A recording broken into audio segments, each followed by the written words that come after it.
नमस्कार साथियों। जैसा कि हम पढ़ रहे थे कि वर्ग वर्गमूल घन घनमूल से क्वेश्चन कर रहे थे, तो हमने ये सीख लिया था, दो टाइप का वर्ग देख लिया था कि अगर किसी संख्या के इकाई के स्थान पे जैसे एक है और एक का वो पैटर्न चल रहा है एक तरीके से, जैसे मान लीजिए कि एक एक यानी 11 का स्क्वायर आपने देखा था कि 121 हुआ था। इसका मतलब क्या हुआ था कि 11 के स्क्वायर को आप लिख पाते थे कि 11 गुणे 11, यानी ये एक कितनी बार था, तो 2 बार था, तो 1 2 लिखते और फिर यहाँ से घटते हुए क्रम में आप लिख पाते थे। ठीक, जो दूसरा पैटर्न आपने देखा था 5, यानी किसी के इकाई के स्थान पे अगर 5 है, जैसे आपने 25 का स्क्वायर देखा था, तो 5 का स्क्वायर आपने 25 किया था और 2 की अगली वाली जो संख्या थी 3, उससे मल्टीप्लाई कर दिया था तो 625 आ चुका था। यदि मैं इससे आगे की बात करूं तो आप ये देख पाएंगे कि अगर कोई संख्या जो है 50 के करीब है, 50 के करीब है,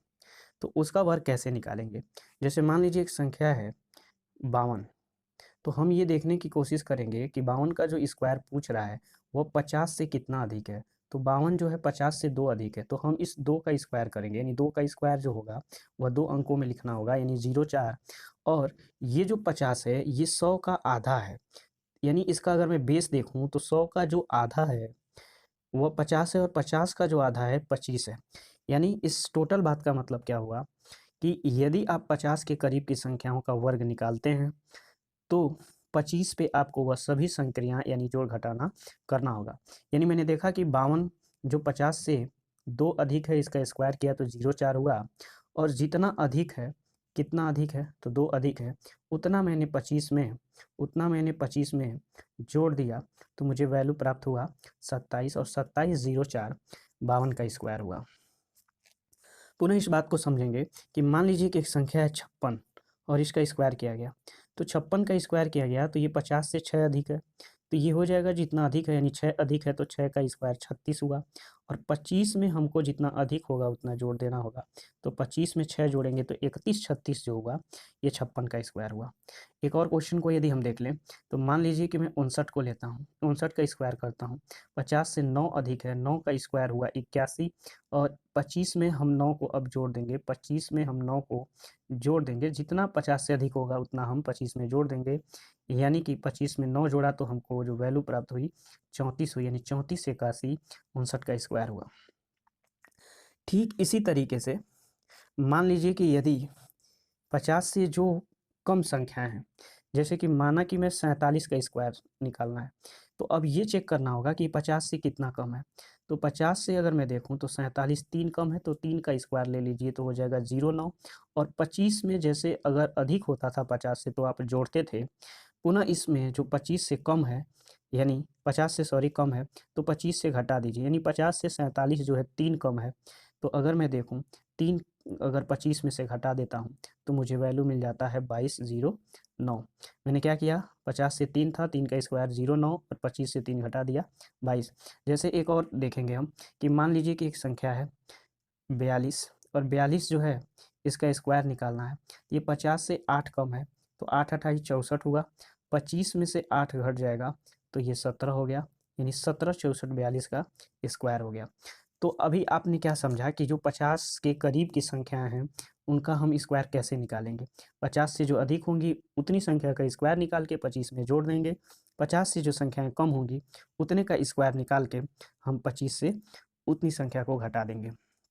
जैसे एक और फाइनल में हम देख लेते हैं कि मान लीजिए कि 61 का स्क्वायर मुझे निकालना हो, 61 का स्क्वायर निकालना है, 61 जो है 50 से 11 अधिक है, 11 का स्क्वायर होता है 121, मुझे 2 अंक लिखना होगा और एक कैरी करना होगा। 121 का हमने 21 लिख दिया, 2 अंक लिखना होगा, 25 में मैंने 11 को जोड़ा, जितना अधिक होगा 25 में हम जोड़ेंगे, 25 में मैंने 11 को जब जोड़ा तो वह मुझे प्राप्त हुआ 36, और एक जो 121 का एक जो है 137, यानी 137 21 ये 61 का स्क्वायर हुआ। ऐसे ही मान लीजिए कि यदि मैं 39 का स्क्वायर निकालूं तो 39 जो है 50 से 11 कम है, 11 का स्क्वायर होगा 121, और 121 का मुझे लिखना होगा 2 अंक, 1 कैरी हो जाएगा, यानी एक आपका कैरी हो गया, 21 आपका बच गया। अब 25 में से 11 घटाएंगे तो होगा 14, और 121 का एक, यानी 100 14 और 15 यानी 15 21 जो होगा ये 39 का स्क्वायर होगा। तो साथियों मुझे उम्मीद है कि ये बात आप समझ चुके हैं कि 15 25 50 100 जो संख्याएं हैं इनका स्क्वायर कैसे हमको निकालना होगा। एक और बात जो सबसे महत्वपूर्ण है कि मैंने बताया था इन सभी संख्याओं का आप जो डिजिटल मैथमेटिक्स से मैंने बताया था, जो डिजिटल सम के माध्यम से आपको इसको सॉल्व करना था, वो सभी संख्या आप निकाल सकते हैं। जैसे मैं एक ऑप्शन को चेक करता हूँ, यहीं 61 को 6 एक कितना हुआ 7 और 7 का स्क्वायर करेंगे होगा 49 और 9 आता था तो आप 0 समझ जाते थे, बचा क्या 4। 4 इसका जो होगा उस संख्या के जो ऑप्शन होंगे यानी 61 का जो स्क्वायर होगा उसमें डिजिटल सम आएगा। देखिए 7 और 2 कितना हुआ 9, 7 और 2 9 हुआ। फिर से मैं देखता हूँ 1 3 1 4 1 5, सॉरी कहीं मिस हो रहा है। हाँ 7 2 9 3 1 4 हमारा आंसर आ जाएगा। तो एक तरीके से पुनः एक और देख लेंगे कि जैसे यहाँ 56 है, 56 को अगर मैं जोड़ूंगा तो 5 6 11, 11 का मतलब 2 और 2 का स्क्वायर का मतलब 4। तो मैं यहाँ देखता हूँ 6 3 9 और 3 1 4 मेरा आंसर हो जाएगा। तो मुझे उम्मीद है